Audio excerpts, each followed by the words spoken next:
Alright, I would like to start today off by introducing the first speaker of today. He's a great personal friend of mine and an inspiration to me. You may have had the privilege of hearing him speak before. He's a man who speaks from the heart. He is a true encourager. Please welcome your dream awakening machine, Serg.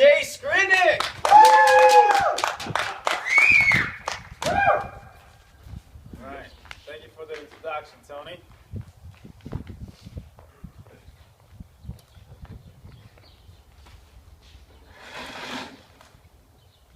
I'm happy and humbled to be standing before you all today. I'm happy because I achieved my dream and found what I love to do and have passion for doing.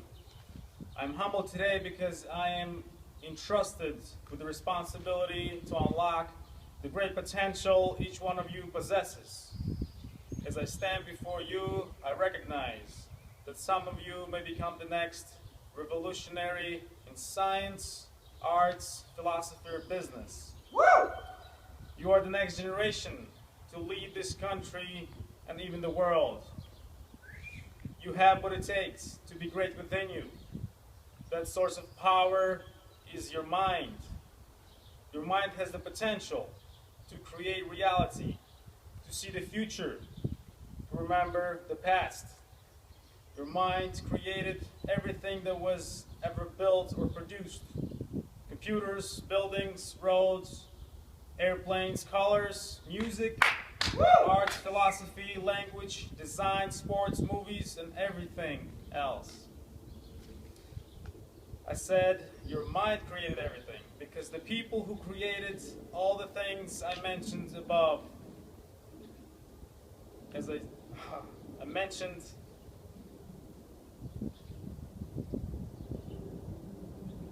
said a mind, I meant a mind like yours.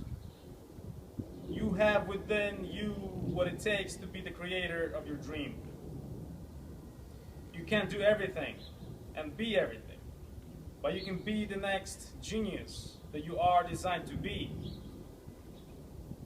We're all different and have unique lives and environments we're surrounded by.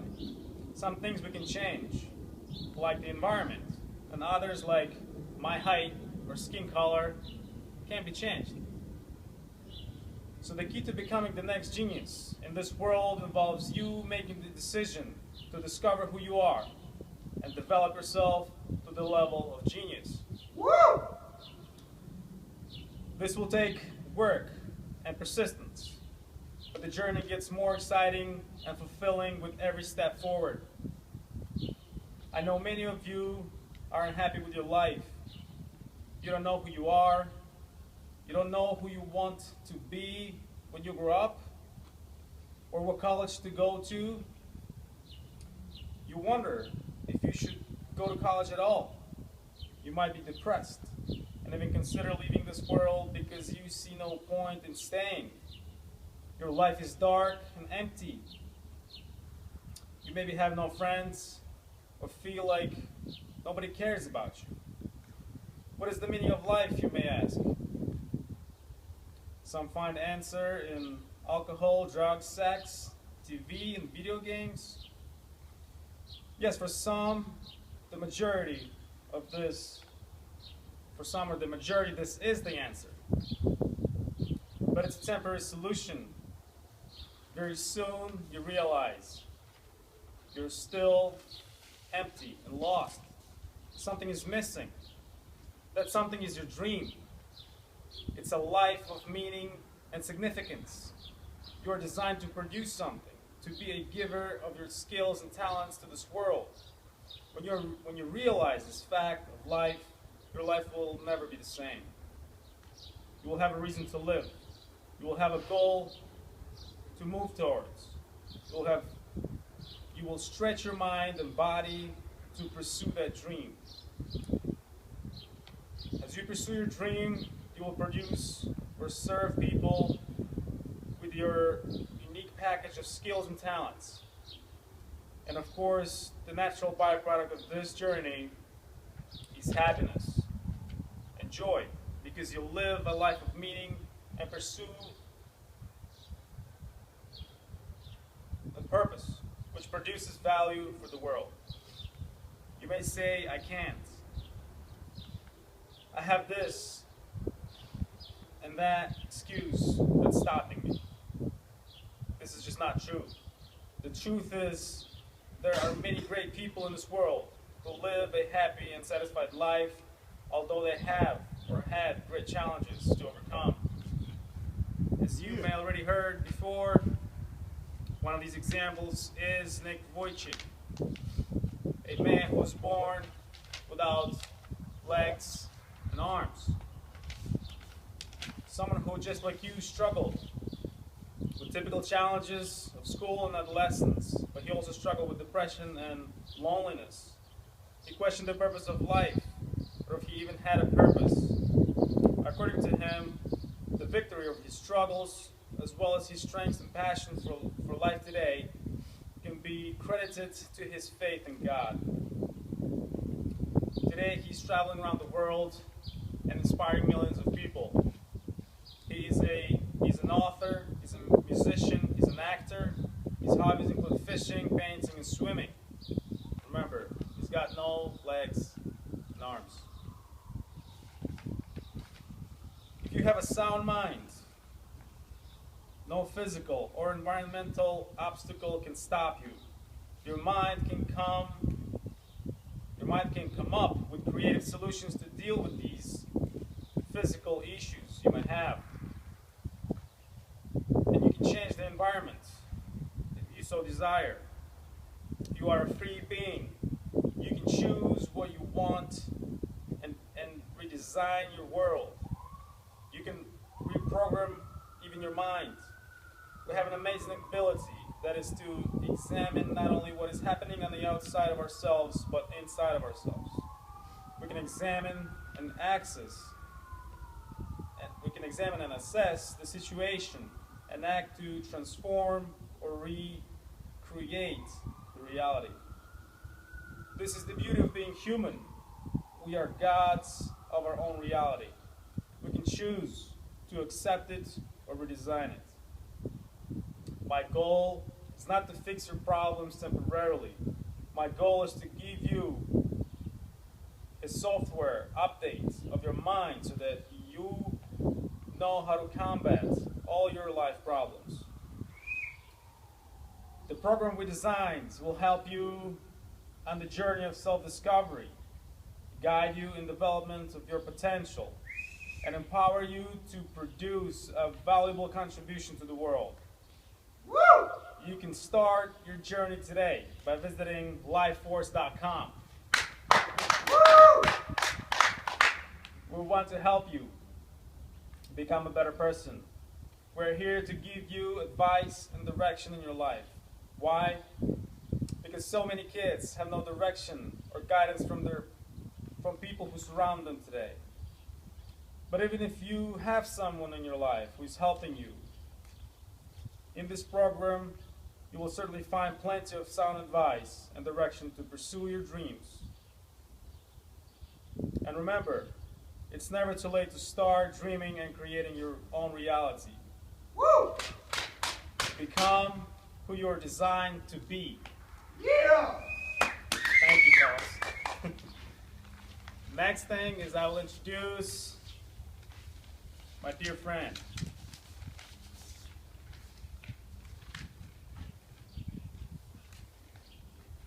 Allow me to introduce the next great speaker. Alexey is a true friend. He's an example of courageous living, one who overcame the fear of pursuing his dreams. He is on the path to greatness, and his mission is to help you find the narrow path which leads to freedom and victory over an unsatisfying reality of your life. Please welcome Alexey Katko.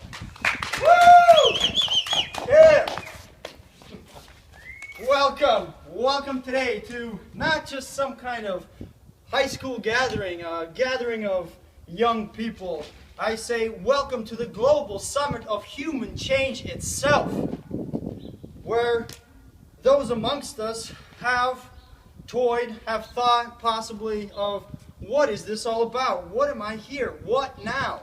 Today, you sit before me. Today, I stand before you, not as just some individuals who happen to be really young, but humans who are full of potential, full of accomplishing great things in their life. It is said that methods are plenty and principles are few. Every idea, every thought has its crowd.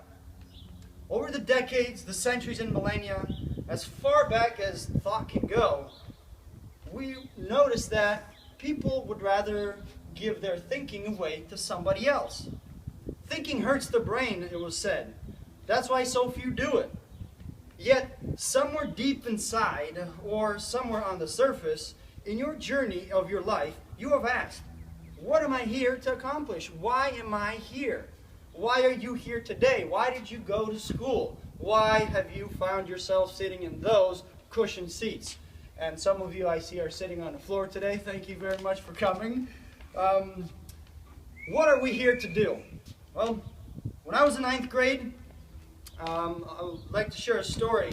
As I'm going to be going through here, I'm going to be telling you a story of my life. It stems back from my high school years as well, so I think you'd appreciate it, to at least a degree. It was 9th grade. I was standing on a pedestal. They said, ready? I bent my knees. They said, set. I straightened my knees out. Blood pumping, adrenaline flowing. Wham! Jump! All goes silent. From that point, it's just you and the water. That night, my life changed forever. February the 16th, 2000. The day I almost died. And as you see, here I am. You know the end of the story. I survived. Woo! My dream at that point in life, in 9th grade, was to become the best landscape architect the world has ever seen, to have the greatest landscaping company the world has ever experienced, and to become an Olympic swimmer. The stage was set. Could I do it? Who knows? That is what I wanted to do.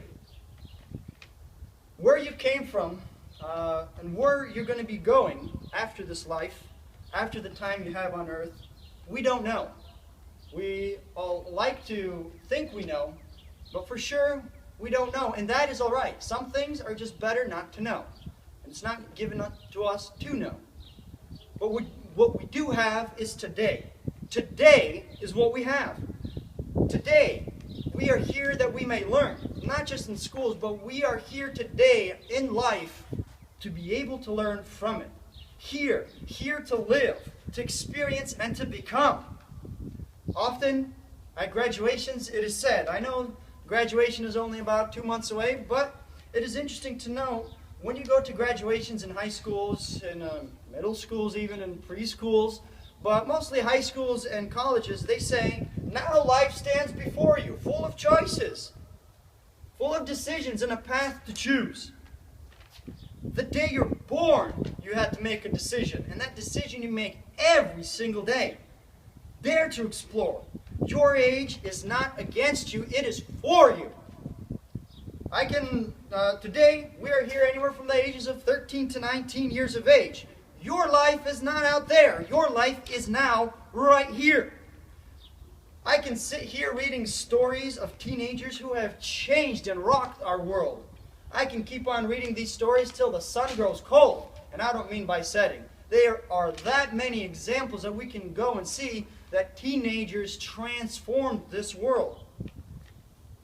From antiquity till today, if you look, you will see that you are the possible world changers of today. Not tomorrow, not yesterday. Today's gone. Tomorrow is still a mystery. As I said, as I slid into the water, my hands paddling and feet pushing. That day, I didn't get to win any medals because that was my first year swimming. But what I did leave with that night, what I left with that day was determination. It seems to me that there's always this friendly force in this life that always pushes and nudges you towards you accomplishing something. Call it a goal, call it a mission, call it a purpose. But it just seems, regardless of what people believe, and I've met many people in my life, There's this unseen force always pushing you to accomplish one particular thing. That's just a hunch of mine. That night, I was sitting in my room. I was fooling around with a pile of matches and a canister. And then the Big Bang happened. It took 2 years, 9 operations, and thousands of stitches. I was bedridden, wheelchair bound. I had my thumb surgically attached to my hip. And I got the scars to prove it. You could come up to me later and I'll show you.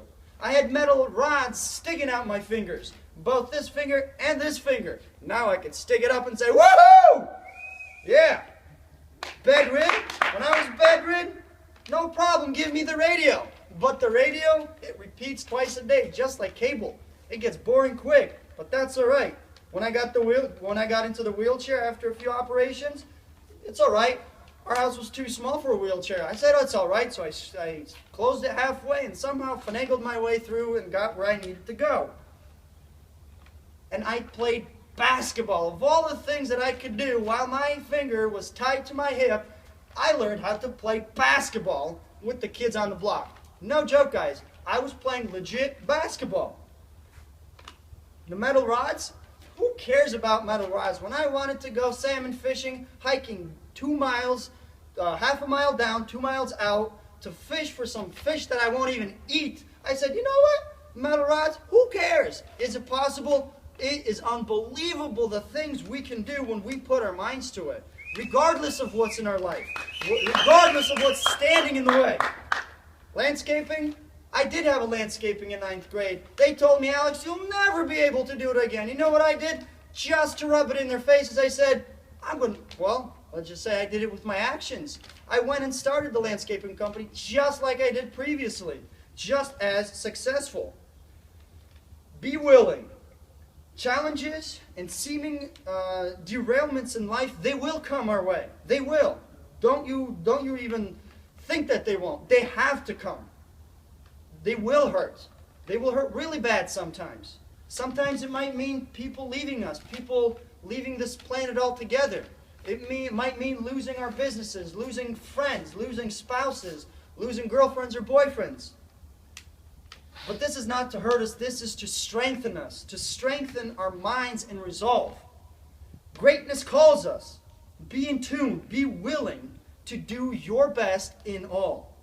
And then opportunities will come. Your time will come to shine. It is said, seek the truth, and it will set you free. That which you are, your essence, who you are, what you are here to learn and who you are and what you are, what you've come here to learn, and what you're here to get out of life, everything that you need is already inside of you. It's not somewhere outside. We will be needing help and a helping hand, but what you need is already inside. This is what we are here to help you to realize that it is inside of you. You are not just girls and boys, ladies and gentlemen. You are the men and women of today.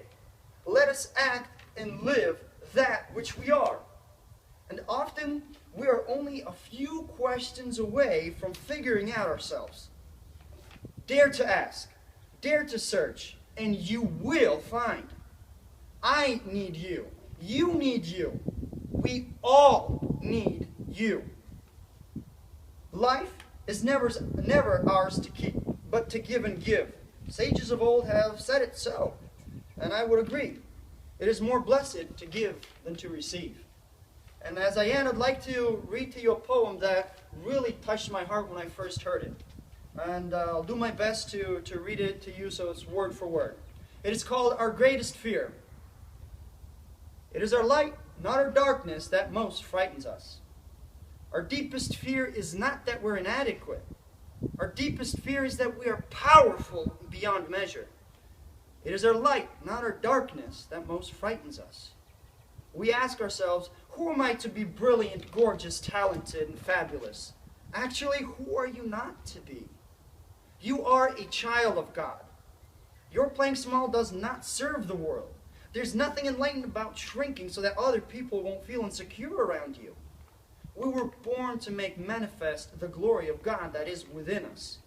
It is not just some of us. It is everyone. Every single one.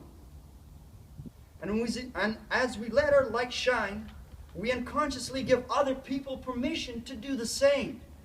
As we are liberated from our own fears, our presence automatically liberates others. Our presence automatically liberates others. So it's holy work to move past our fears. It doesn't just help you, it helps the world. As I introduce to you the next speaker, this man has impacted my life greater than I ever thought and ever imagined. As you hear him, as you listen out to his stories, I'd like for you to encourage you to write down the words that he does right, that he will be speaking. Because he has definitely impacted my life, and I definitely know he will impact yours. So I'd like to introduce to you the one and only Slim Jim Tony! Woo!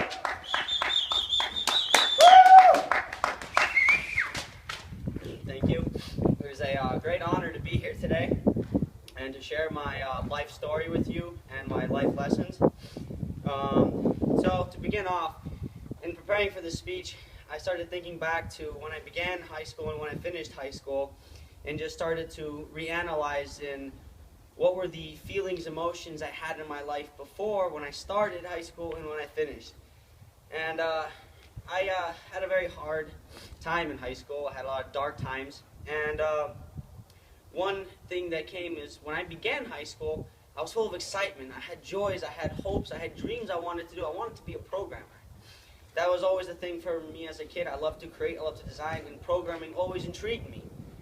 And beginning high school, I was on fire for that. I saw the opportunity. But then looking back to the end, I came out of high school. I was hopeless, I was lost, I was confused, and I was broken. I had more questions about life than I had answers. I didn't know what I should do, what's the point, is it even worth living? And I have a feeling that many of you today find yourselves in that very same situation. And I'm here to bring you hope, to tell you that it is possible to accomplish much more than you think. Woo! Now, it's kind of hard to put in words, but I'll do my best to describe how I began my process of change. How did I turn around from very few, roughly six months? I have crossed more barriers and changed more in my life than I have changed in all 17 years before. And one of the simple facts after I was preparing, thinking, writing, and I rewrote the script probably 3 to 4 times by the time I got to the end of what I wanted to share with you. And I came across one thought that really liberated me back in the day. I was thinking back and I'm like, what was the thought that freed me? What was that one thought that pushed me onto the journey to growing and self-developing, to changing my reality? Because at the end of high school, I was a slave to my reality. And I was involved in drugs, drinking, smoking, all because I had to cope. I couldn't deal with normal life. And as Serg mentioned, where some of us have our addictions, our drinking, whatever we use to deal with life, our temporary answers, I've had it. I've done many things that I regret doing, but I've learned my lessons. And the one thought that liberated me, that pushed me from looking at life of, oh, this sucks, why is this happening? All these questions, and you were so depressed because throughout all my high school years, I battled with a very deep depression. I came face to face with death on many occasions, and the fact that I'm standing here is a miracle. Like Alexey said it, the big bang he had with his explosive situation, I had a few of my own. And thinking back to them, they were dark times, and the fact that I'm here is nothing short of a miracle. Now, what was that thought that liberated me, that helped me, that I want to pass on to you? That thought, it may seem simple, and it really is. It was the thought that not everything is good or bad. Some things just simply are. Now you may wonder, how is that even that big of a thought? It doesn't seem like it's that big of an implication. Well, this is where the magic happened. When that thought really hit me and I realized not everything is true, bad, or good, some things just are. Some things are effects or consequences of certain actions. I started to think. I gained the ability to think. I started going over my life decisions. I started looking over my life philosophies. I started looking over my impact that I was having on the people around me and the life I was living. Now, as I said, I lived a very reckless life in high school. I drank, I smoked, and I partied. I did drugs. And my mentality was, because I was so depressed, I did not care if I died or lived, but I didn't have enough of the balls to kill myself, so I ended up just staying in that cycle. And many of you may find in a cycle where you don't really have any purpose, you don't have no drive, you have no real wanting to live. You don't care, it doesn't matter. You find, what's the purpose? You ask, like, what's the point? Why are we here? What's the meaning? And I faced all those same questions, and I drowned myself out in my lifestyle. But what that one thought, that implication did was amazing. It gave me the ability to think. I started, wait, what if are some things in my life that I think that are good, that I'm doing that are good, that aren't? Or what are some things that I think that are bad, that aren't bad, they just are? And in that journey, what ended up happening, I started reanalyzing everything. And once you start reanalyzing, a beautiful thing happened for me. I started seeing patterns, I started seeing cycles in my behavior, and I started seeing the mentality behind certain decisions. And I started realizing, what is it that I kind of want? And I started getting closer and closer to the answer the more I pursued the truth. See, I challenge all of you today to seek truth, because the truth is what sets you free. It is knowing, it is, there's this one analogy that I'm going to bring up in a short while that will clarify this concept even more. And these analogies, where they came from for me, was when I began to think, when I started to deeply meditate on life situations and to see, all right, what's going on here? What actions am I redoing over and over? Because if certain things are happening to you over and over again, there must be something that you're doing. And I was like, all right, so I started reanalyzing. And in doing so, I started getting all this beautiful information. My eyes were open to another world. And these two analogies I want to share with you today that I hope encourage you to break free from your invisible shackles. Now, the first analogy, I call it the steering wheel analogy. Now, as you know, cars or any vehicle that moves has very basic components. It has a motor that propels it and has a steering wheel that controls it. Now, there's tires and all the other stuff that do its job and brakes, but generally speaking, the engine does the pushing while the steering wheel does the controlling. Now, when I was thinking about that, and it hit me, a connection appeared, and the connection was, in our life, what the steering wheel represents is our goals, dreams, aspirations, passions, and visions. It is the direction we want to be heading in, the ultimate destination that we want to achieve, or that. So what I started realizing, well, what are my goals? What are my dreams? And I realized in high school, that hope that I had at the beginning to be a programmer was crushed. I had a lot of very avoidable situations happen where my hope was completely destroyed to a powder. And what happened there was I gave up on life. And you know, I already told you all the things that I went through to deal with that. Now, what I realized was, if the vision in life gives us that direction, that the way we need to be heading or should be going, I realized I need to figure out what my goals are, what my aspirations. So I started writing. And I want to challenge you all today to get a notebook and write down, at least at the end of the day, or if that's too much, at least once a week, how your week went through. What did you feel? How did you feel this week was? Did you feel like you could have done more or not? To reanalyze. Because the beautiful thing about it is, our life has all this raw data, all these situations we have and circumstances that when we learn to write and think about them, all of a sudden we get meaningful data from which we can then make wise decisions. Is this something I want to continue doing in my life? Now, when I started doing that, I started realizing, hey, some of the stuff I'm doing, I don't really even want. That wasn't even part of my goal, but now I believed it was. So the bringing of the vision gave me control of the steering wheel. Now, having a steering wheel with an engine that doesn't work won't get you very far. So I started thinking, okay, well, what does the engine symbolize in my life? Or what can it connect to? And the next connection hit me. The engine is when we have that vision, we break that vision down into meaningful little steps that we can take. The next step that we should be doing, a daily thing, the little disciplines that we can do day in, day out that help us slowly get closer to achieving that goal. And breaking down those simple steps and actually doing them is what the engine is. It is the thought in action. It is the propelling force. Now, an engine that moves but doesn't steer very well is just as dangerous as one, or just as useless as one that doesn't move.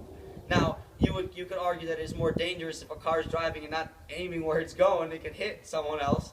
And that's, I feel, how a lot of us live our lives. We have no purpose, no vision, no actual goals or anywhere we want to reach, so we just aimlessly drive through. We have our spurts, we have our downs, but I want to challenge you to do hard things, to take the next step, and to accomplish your goals and dreams.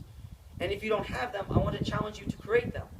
Now, a great book I recommend all of you to, if this is one book you read or you must read, it is this book. The book is called Do Hard Things by Alex and Brett Harris. They are two teenage boys, and they started the, as they call it, the revolution. And regardless of if you believe in the same faith system that they have, I found that their key concepts or the principles, or the, I call them philosophies on life, on how to act, are very true. They challenge us to do hard things, to push ourselves, because in doing so, we accomplish our dreams. As Alexey mentioned, there is countless teenagers that change the world. And my challenge and my goal is to motivate, inspire all of you to do the exact same thing, to find your goal, to find your dream, rebuild that hope, and accomplish it. I want to thank you all today. It was a great pleasure being here. Woo! Yeah! Woo! Bonkers. I just realized I had to say the elephant analogy. Yeah, good enough.